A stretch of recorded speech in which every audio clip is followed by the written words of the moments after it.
16 ಮೇ ಬೆಳಗಿನ ಜಾವ 12:30ಗೆ ನಾವು ಮನೆ ಬಿಟ್ಟು ಸೀದಾ ಬಂದು ತಲುಪಿದ್ದು ಕೆಂಪೇಗೌಡ ಇಂಟರ್ನ್ಯಾಷನಲ್ ಏರ್ಪೋರ್ಟ್ ಟರ್ಮಿನಲ್ 2ನ. ಅಲ್ಲಿಂದ ಬೆಳಗಿನ ಜಾವ 4:15 ಫ್ಲೈಟ್ನ ಹಿಡಿದು ನಾವು ಬಂದು ಸೀದಾ ತಲುಪಿದ್ದು ಗಜಿಯಾಬಾದ್ ಡೊಮೆಸ್ಟಿಕ್ ಏರ್ಪೋರ್ಟ್ನ.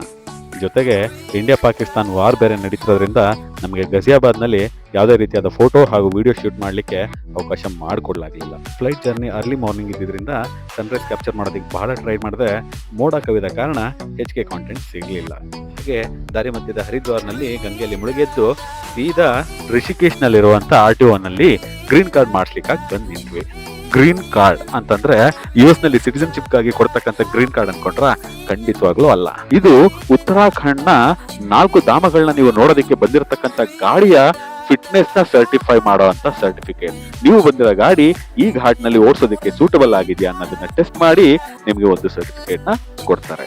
ಇದರ ವ್ಯಾಲಿಡಿಟಿ 15 ದಿನಗಳ ಮಾತ್ರ. ನಾವು ಈ ಸರ್ಟಿಫಿಕೇಟ್ ತಗೊಂಡು ಸೀದಾ ಕೇದಾರ್ನಾಥ್ ಕಡೆ ಹೊರಟ್ವಿ. ಧನ್ಯವಾದಗಳು.